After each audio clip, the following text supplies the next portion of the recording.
It was my weekend away from school, and I was going to enjoy it my way, and the best way to do that was to eat chips and watch my favorite childhood show of Ni Hao Kai Lan. It's been so long since I'd watched that show, and I knew I just had to watch some of the classics. What was I going to watch though? I thumbed through Netflix and could only find a bunch of crummy forgotten direct-to-video Ni Hao Kai Lan shows and a few that I had seen already. I decided to go on my computer and search for Kai Lan goodness on my own.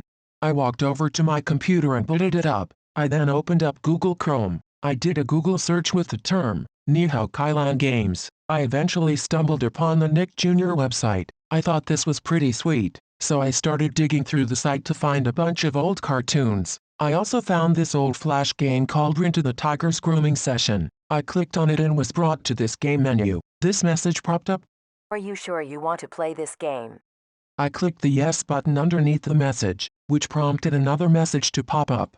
Are you really sure you want to play this game? I clicked yes again, which brought up yet another message. Okay, let me level with Yang. You probably aren't going to like this and will probably curse your fate, so I'll ask one last time. Are you super sure you want to play this game? I started to get a little nervous about the message, but I assumed it was just referring to a screamer or something meant to freak me out during the game. I clicked yes one last time and a final message popped up. Okay, don't say I didn't warn you. Now, enjoy your new life as a tiger. What a weird message. What did it mean by my new life as a tiger? I decided to play the game all the same. I pushed play and was brought to this screen of a moving conveyor belt with two mechanical hands drifting towards the screen. Just then, the robot arms reached through my computer screen and were somehow in reality. They grabbed me and started pulling me into the computer screen. My entire body was dragged into the computer and I soon found myself elsewhere. Suddenly, I was sitting on some sort of conveyor belt. A nearby sign said Rintoo the Tiger's Grooming Factory. That was odd. Why would I be at a grooming place? I'm not a tiger. That's when I remembered the message from earlier, the one that said I should enjoy my new life as a yellow tiger.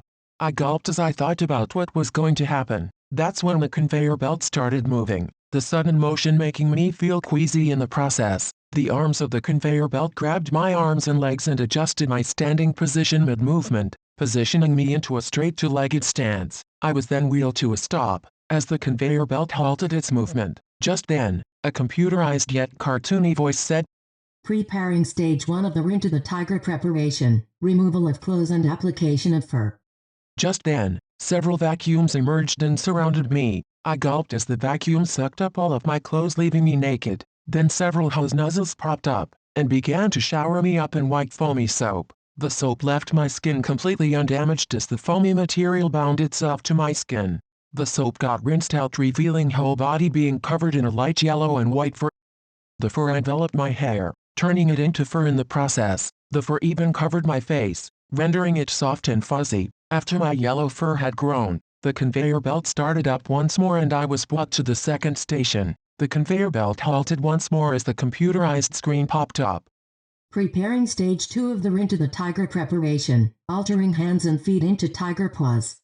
The mechanical hands proceeded to rub my feet and hands, morphing them into feline shapes. My fingers bunched together as they shrank. Two sets of pads started to grow out from the palms of my hands. They were now furry-looking tiger paws. The machine then grabbed my legs and started reshaping them. My feet were reshaped into paws also. Then the conveyor belt powered on once more. I was rushed along to the next area where the screen popped down once more.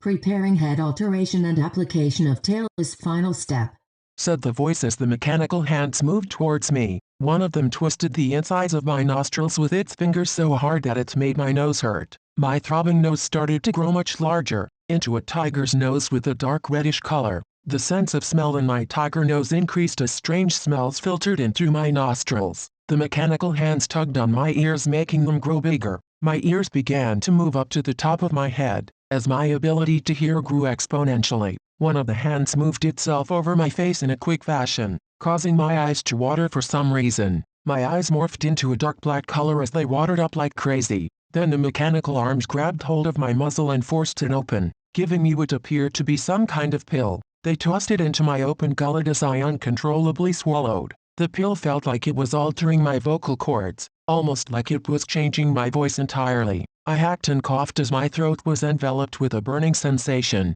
my voice sounding much more different as I did so. Roar. This is awesome. I said with a strange tiger-like speech impediment. Finally, the mechanical hands then reached around and pinched area of flesh around my tailbone. I purred in surprise as the butt of flesh grew larger. It was stretched out in a long tiger tail. The hands then pulled out a mirror and held it in front of my new tiger face. Much to my surprise, I found that my reflection was now that of the yellow tiger known as Rintoo. Roar. What happened?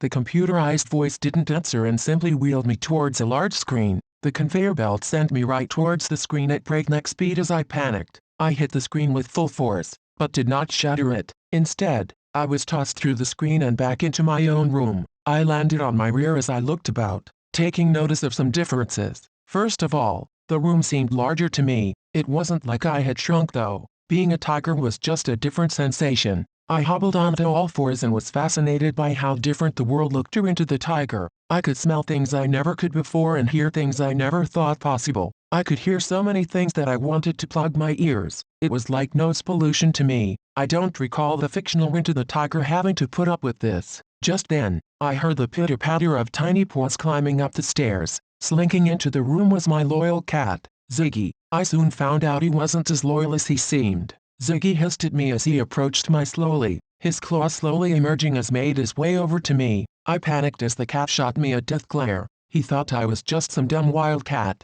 Roar. The cat couldn't understand what I saying through my bizarre roaring impediment and quickly lunged at me. The cat latched onto my back with his claws as I flailed around like crazy. The cat rode up me like a bucking bronco as I panicked and ran out of the room. I tried my best to shake Ziggy off, but to no avail. I ran into the kitchen and towards the doggy door. The cat leapt off my back as I ran straight into the doggy door and escaped through the back.